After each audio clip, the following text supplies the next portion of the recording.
जय हिंद दोस्तों। Welcome to exam capsule. दोस्तों आज के इस वीडियो में हम लोग शुरू करने वाले हैं कि जैसे कि आप लोग को पता है कि शिक्षक भर्ती 3.0 चल रहा है और हाल ही फिलहाल में एग्ज़ाम होने वाला है। तो आप लोग में जिनका भी सब्जेक्ट पॉलिटी होगा, मेन सब्जेक्ट, उसमें 40 नंबर का पॉलिटी से क्वेश्चन आती है। उसके लिए आज के इस वीडियो में हम लोग सॉल्यूशन देने वाले हैं। अगर आप एग्ज़ाम देने जा रहे हैं और आपका मेन सब्जेक्ट पॉलिटी है तो आप इस वीडियो को 2 से 3 बार ज़रूर देख कर जाना है आपको, ठीक है। क्योंकि ये 6 से लेकर 12 तक क्वेश्चन का सिलेक्शन है और आप देख सकते हैं कि विभिन्न परीक्षाओं में पूछे गए प्रश्नों का कलेक्शन है, ठीक है। तो चलिए वीडियो को स्टार्ट करते हैं कि भारत के संविधान की उद्देशिका में के बारे में बताना है कि कौन सा कथन सही है, कौन सा कथन गलत है।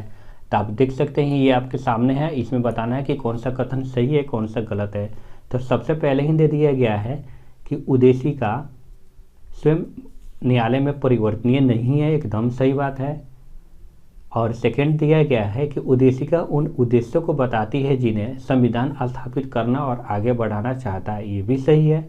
और थर्ड नंबर में दिया गया है कि उद्देशिका उन स्रोत को इंगित करती है जहां से संविधान अपना प्राधिकरण प्राप्त करता है, ये भी सही है। यानी कि इसका राइट आंसर ये हो जाएगा, 1, 2 और 3 तीनों के तीनों सही है, ठीक है। नेक्स्ट क्वेश्चन है सेकेंड नंबर, संविधान सभा में उद्देश्य प्रस्ताव प्रस्तुत किया गया था, ये कब किया गया था। तो दोस्तों इसका राइट आंसर हो जाएगा सी, यानी कि 13 दिसंबर 1946 को। और इसी के साथ अगर आपसे पूछ दिया जाए तो आप बता सकते हैं कि पंडित जवाहरलाल नेहरू के द्वारा संविधान सभा में उद्देश्य प्रस्ताव को प्रस्तुत किया गया था। और ये भी आप बता सकते हैं इसी के साथ कि उद्देश्य प्रस्ताव संविधान सभा के दर्शन और आत्मा कहलाता है, ठीक है। और साथ ही में एक और पॉइंट आप बता सकते हैं कि संविधान सभा के उद्देशिका या फिर उसको प्रस्तावना बोल सकते हैं, संविधान की कुंजी कहलाती है। इससे 3 से 4 क्वेश्चन आपका बन जाता है। चलिए थर्ड नंबर क्वेश्चन है, संविधान सभा के प्रथम अध्यक्ष कौन थे। तो दोस्तों आपको पता है कि संविधान सभा के प्रथम अध्यक्ष कौन है, सचिदानंद सिन्हा। जैसे कि हम लोग को पता है कि संविधान सभा के पहली बैठक 9 दिसंबर 1946 को हुआ था और उसी में इनको अस्थायी अध्यक्ष चुन लिया गया था। फिर उसके बाद 2 दिन के बाद 11 दिसंबर 1946 को दूसरा बैठक होता है और उसमें डॉक्टर राजेंद्र प्रसाद को अस्थायी रूप से अध्यक्ष चुन लिया जाता है, ठीक है। तो इस चीज़ को ध्यान रखना है। चलिए 4 नंबर क्वेश्चन है कि किसी भारत परिषद अधिनियम के द्वारा भारत में ब्रिटिश सरकार के द्वारा सांप्रदायिक निर्वाचन प्रणाली का प्रारंभ हुआ। तो दोस्तों इसका राइट आंसर हो जाएगा डी, 1909 ईस्वी, ठीक है। और इसी के साथ याद रखना है कि 1909 के भारत परिषद अधिनियम को मार्ले मिंटो सुधार भी कहते हैं, ठीक है। और लॉर्ड मार्ले भारत सचिव था और लॉर्ड मिंटो भारत का वायसराय था। इसके साथ ये याद रखना है। एक 5 नंबर क्वेश्चन बोल रहा है आपसे कि निम्नलिखित में क्या भारत का नागरिक बनने के लिए आवश्यक नहीं है, यानी कि निगेटिव पूछा हुआ है। तो दोस्तों इसका राइट आंसर हो जाएगा सी, यानी कि अधिगृहित संपत्ति। देखिए वंशानुक्रम है, एकदम सही बात है, जन्म भी चाहिए, देशीकरण भी चाहिए, लेकिन ये संपत्ति से रिलेटेड पॉइंट नहीं चाहिए नागरिकता के लिए, ठीक है। चलिए नेक्स्ट पॉइंट पे हम लोग चलते हैं। और नागरिकता से रिलेटेड एक और पॉइंट अगर आपसे पूछा जाता है तो बता सकते हैं कि भारतीय संविधान के भाग 2 में अनुच्छेद 5 से लेकर 11 तक नागरिकता दिया गया है। और नागरिकता ये अधिनियम 1955 के तहत नागरिकता प्रदान करने हेतु 5 प्रकार का प्रावधान है। कौन है तो कि जन्म है, वंश है, पंजीकरण है, देशीकरण है, भारत के क्षेत्र में मिलने वाले नागरिक, इससे भी आप ले सकते हैं, कोई दिक्कत नहीं है, ठीक है। चलिए आगे बढ़ते हैं हम लोग और 6 नंबर क्वेश्चन की ओर चलते हैं। दिया गया है कि कौन से मूल अधिकार केवल भारतीय नागरिकों के लिए अवेलेबल है, यानी कि उपलब्ध है। तो दोस्तों इसका राइट आंसर हो जाएगा 1, यानी कि 15, 16, 19 और 29, ठीक है। और इसी के साथ याद रखना है कि भारतीय संविधान में भाग 3 में अनुच्छेद 12 से 35 तक मौलिक अधिकार का उल्लेख किया गया है, ठीक है। तो चलिए नेक्स्ट क्वेश्चन पे चलते हैं। 7 नंबर क्वेश्चन बोल रहा है कि भारत का कोई नागरिक अपनी नागरिकता खो देगा यदि, यानी कि कौन से पॉइंट से नागरिकता खो सकते हैं। तो एक में दिया गया है कि भारतीय नागरिकता का परित्याग करता है। अगर कोई भारतीय रहता है और नागरिकता को परित्याग करेगा तो ऑटोमेटिक खत्म हो जाएगा, एकदम सही बात है। और सेकेंड नंबर क्या बोल रहा है कि स्वेच्छा से किसी अन्य देश की नागरिकता, एकदम सही बात है। अगर हम जाके किसी और कंट्री में रहने लगते हैं और वहाँ का नागरिकता ले लेते हैं तो ऑटोमेटिक यहाँ से नागरिकता खत्म हो जाएगा। चलिए नेक्स्ट देखते हैं। थर्ड नंबर क्या बोल रहा है, किसी अन्य देश के नागरिक से शादी कर लेने पे, तो ये तो गलत बात है। अगर शादी कर लेते हैं तब भी आपका नागरिकता ख़त्म नहीं होगा, जब तक वहाँ का नागरिकता आप नहीं लेते हैं तब तक, ठीक। और फोर्थ नंबर क्या बोल रहा है कि सरकार की आलोचना करता है। अगर सरकार की आलोचना आप करते हैं तो इससे कोई दिक्कत नहीं होता है, क्योंकि आजकल देख रहे हैं मीडिया पे मोदी जी पे कितने लोग कमेंट कर रहे हैं या फिर वीडियो बना रहे हैं, तो ऐसे भी आपका नागरिकता नहीं छीना जाएगा। यानी कि आप टोटली बता सकते हैं कि आप अगर परित्याग कर लेते हैं तो, और या फिर किसी और कंट्री के नागरिकता ले लेते हैं तो आपका ख़त्म किया जाएगा। यानी कि इसका राइट आंसर सी हो जाएगा 1 और 2। चलिए 8 नंबर क्वेश्चन देख लेते हैं। 8 नंबर क्वेश्चन में क्या दे रहा है कि भारतीय संविधान के 44वें अनुच्छेद के अनुसार समान संहिता की परिकल्पना निम्नलिखित में से किसके लिए है। तो एकदम सही बात है, ये इसका राइट आंसर डी हो जाएगा। ये तो नागरिकों के लिए है, यानी कि हम लोग के लिए। अगर देखना चाहते हैं कि समान आचार संहिता का उल्लेख अनुच्छेद 44 में किया गया है, अगर आपसे कोई पूछता है तो आप आसानी से बता सकते हैं। एक और पॉइंट इससे रिलेटेड आता है कि सिविल कोड का उल्लेख संविधान के भाग 4 के नीति निर्देशक तत्वों में है, ठीक है। तो चलिए आगे बढ़ते हैं। नेक्स्ट क्वेश्चन है 9th नंबर कि आज़ादी के बाद भाषा के आधार पर भारत के राज्यों का पुनर्गठन किस वर्ष हुआ। तो दोस्तों इसका राइट आंसर हो जाएगा सी, यानी कि 1956 में, ठीक है। इसमें कोई दिक्कत नहीं होना चाहिए। और 10 नंबर क्वेश्चन क्या बोल रहा है, इसको भी हम लोग देख लेते हैं। भारतीय राज्य के रूप में बिहार बना। तो भारतीय राज्य के रूप में बिहार कब बनता है, तो आप देख सकते हैं इसका राइट आंसर हो जाएगा 1912 में, ठीक है। चलिए 11 नंबर क्वेश्चन क्या दे दिया गया है कि भारतीय संविधान में मूल कर्तव्य को किस समिति की सिफारिश पर जोड़ा गया। तो दोस्तों इसका राइट आंसर हो जाएगा ए, यानी कि सरदार स्वर्ण सिंह समिति के सिफारिश पर इसको ऐड किया गया। इससे रिलेटेड अगर देखना चाहते हैं तो आप बता सकते हैं किसी को कि 42वें संविधान संशोधन अधिनियम के द्वारा 1946 में 10 मौलिक कर्तव्य को ऐड किया गया है, और ये है आपका भाग 4 के क में ऐड किया गया है। इसी के साथ अगर आपसे कोई पूछता है तो 46वें संविधान संशोधन अधिनियम के द्वारा 2002 में एक और मौलिक कर्तव्य को ऐड किया गया, इसको भी ध्यान में रखना है, ठीक है। मौलिक कर्तव्य का प्रावधान रूस से लिया गया है, यानी कि रूस के संविधान से, ये भी ध्यान रखना है।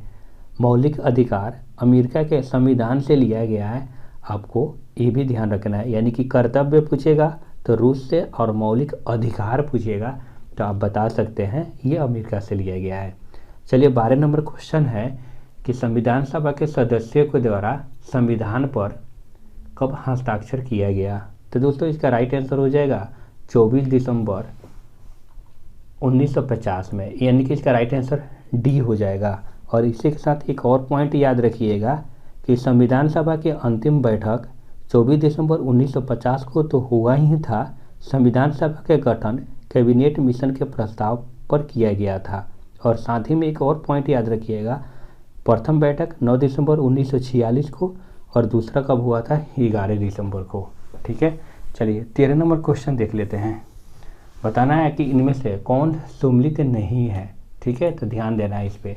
सबसे पहले ही संघीय समिति दिया गया है, तो संघीय समिति हम लोग जानते हैं कि कौन है पंडित जवाहरलाल नेहरू, इसमें कोई दिक्कत नहीं है, ठीक है।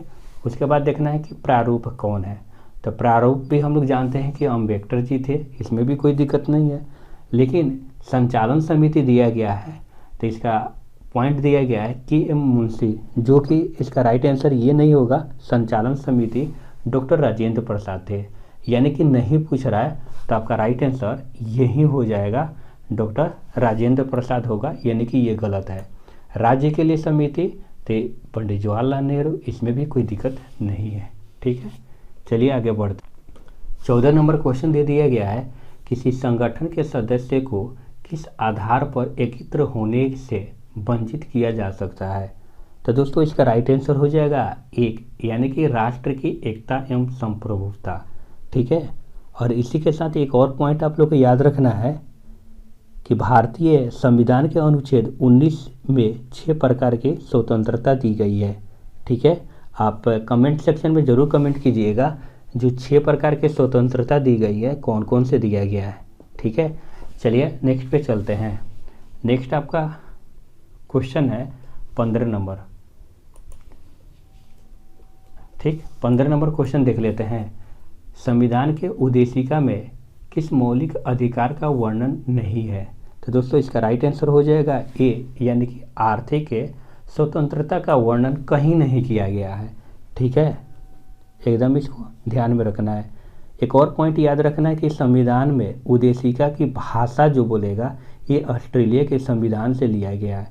और साथ ही में एक और पॉइंट याद रखना है कि भारतीय संविधान में प्रस्तावना यूएसए के संविधान से अपनाया गया है, ये भी एकदम याद रखना है इसको। ठीक है, और साथ ही में एक और पॉइंट याद रखना है, भारतीय संविधान में प्रस्तावना 13 दिसंबर 1946 को पंडित जवाहरलाल नेहरू पेश किए थे।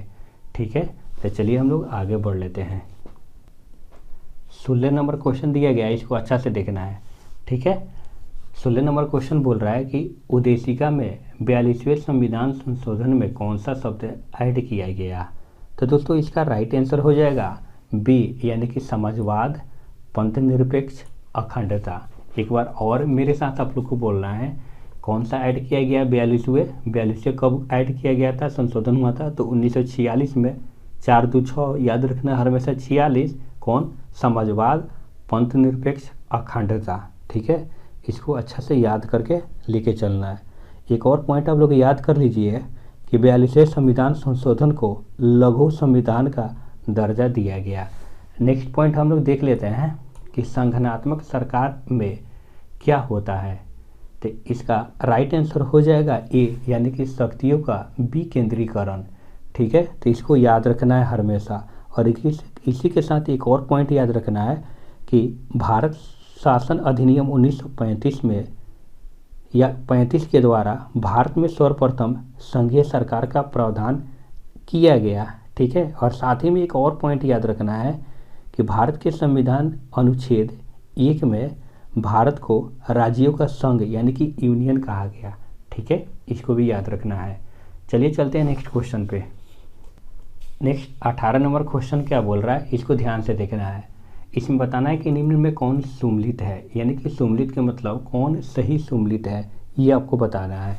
ठीक है, तो सबसे पहले ही दिया गया है कि भारत परिषद अधिनियम 1892, तो प्रतिनिधि सरकार की स्थापना, ये तो सही है एकदम। ठीक है, इसमें कोई दिक्कत नहीं है, यही आपका राइट आंसर हो जाएगा। ठीक है, ये ध्यान रखना है। एक और पॉइंट दिया गया है, तो ये सब आपका गलत हो जाएगा। ठीक है, आप कमेंट सेक्शन में ज़रूर कमेंट कीजिएगा ये सब का राइट आंसर क्या होगा। चलिए नेक्स्ट क्वेश्चन पे चलते हैं। 19 नंबर क्वेश्चन, मार्ले मिंटो सुधार कब आया था। तो दोस्तों इसका राइट आंसर ऊपर तो पढ़े थे लोग 1909 में। ठीक है, और इसी के साथ एक और याद रखना है कि मार्ले उस समय भारत का सचिव था। ठीक है, यानी कि भारत सचिव था, ये भी याद रखना है। मिंटो भारत का वायसराय था, मार्ले क्या था, सचिव था, और मिंटो जो था वायसराय था। एक और पॉइंट याद रखना है कि भारतीय परिषद एक्ट 1909 के द्वारा भारत में औपचारिक रूप से सांप्रदायिकता का बीज रोपण किया गया, ये भी याद रखना है।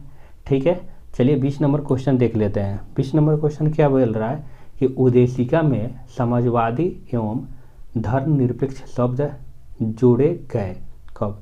तो इसका राइट आंसर हो जाएगा 42वें संविधान संशोधन। ठीक है, एकदम इसको माइंड में रखना है, ये आपका वीवीआई क्वेश्चन हो गया। और उसमें याद रखना है कि उद्देशिका यानी कि प्रस्तावना में अब तक सिर्फ एक बार संशोधन किया गया है। 42वें संविधान संशोधन अधिनियम 1976 के द्वारा समाजवाद, पंथ निरपेक्ष, अखंडता ऐड किया गया, जो कि ऊपर मैं बात कर चुका हूँ। चलिए नेक्स्ट पेज पे चलते हैं। एक और क्वेश्चन है, इसको हम लोग देख लेते हैं। ठीक है, 21 नंबर क्वेश्चन क्या बोल रहा है कि भारतीय संविधान के अनुसार मानव का दुर्व्यवहार या बलात्श्रम निषेध यह कौन सा अनुच्छेद में वर्णित है? तो दोस्तों इसका राइट आंसर हो जाएगा अनुच्छेद 23, आपको याद रखना है। चलिए दोस्तों 22 नंबर क्वेश्चन देख लेते हैं। 22 नंबर क्वेश्चन क्या बोल रहा है कि भारतीय संविधान के उद्देशिका में न्याय शब्द के अंतर्गत निम्नलिखित में किसका उल्लेख नहीं है? तो दोस्तों इसका राइट आंसर बी हो जाएगा, यानी कि कानूनी का उल्लेख नहीं है। ठीक है, यानी कि सामाजिक, आर्थिक एवं राजनीतिक न्याय के तत्वों को 1917 में रूसी की क्रांति से लिया गया है। तो आप लोग को पता चल गया, रूसी की क्रांति से लिया गया है, इसको हमेशा माइंड में रखना है। चलिए 23 नंबर क्वेश्चन देख लेते हैं कि निम्न में कौन सा अनुच्छेद धार्मिक कार्य के प्रबंध की स्वतंत्रता से संबंधित है? तो धार्मिक कार्य से रिलेटेड आ गया है, यानी कि इसका राइट आंसर 26 यानी कि ए हो जाएगा, अनुच्छेद 26 में दिया गया है। 24 नंबर क्वेश्चन देख लेते हैं कि कैबिनेट मिशन प्लान की योजना के तहत संविधान सभा का गठन हुआ, तो कब हुआ था? तो इसका राइट आंसर हो जाएगा नवंबर 1946 में। और इसी के साथ याद रखना है कि 1946 को कैबिनेट मिशन योजना के तहत संविधान सभा का गठन किया गया है। कैबिनेट मिशन 24 मार्च 1946 को भारत यानी कि दिल्ली पहुंचा था। तो ये भी आपके लिए VVI क्वेश्चन हो जाता है। चलिए आगे बढ़ते हैं। चलिए 25 नंबर क्वेश्चन देखते हैं। ठीक है, भारत के संविधान में निम्नलिखित में कौन सा याचिका का उल्लेख नहीं है, ये आपसे पूछ रहा है। तो 25 नंबर क्वेश्चन का आंसर हो जाएगा डी, यानी कि आदेश का नहीं है। प्रतिषेध, परमादेश और अधिकार परीक्षा वगैरह ये सब है, लेकिन आदेश का नहीं है। और देखिए इससे रिलेटेड कुछ पॉइंट है कि अनुच्छेद 32 के अंतर्गत सर्वोच्च न्यायालय को, ठीक है, मतलब अपने से नीचे वाले न्यायालय को या उसके पास शक्ति है 5 प्रकार के रिट जारी करता है। कौन? तो बंदी प्रत्यक्षीकरण, जिसको हैबियस कॉर्पस बोलते हैं, परमादेश जिसको मैंडेमस बोला जाता है, और थर्ड में एक प्रतिषेध आता है जो प्रोविजन है, और उत्प्रेषण जिसको सेंटियोरी बोलते हैं, अधिकार परीक्षा जिसको क्यू वैरेंटो बोलते हैं। ठीक है, तो इसको ध्यान में रखना है।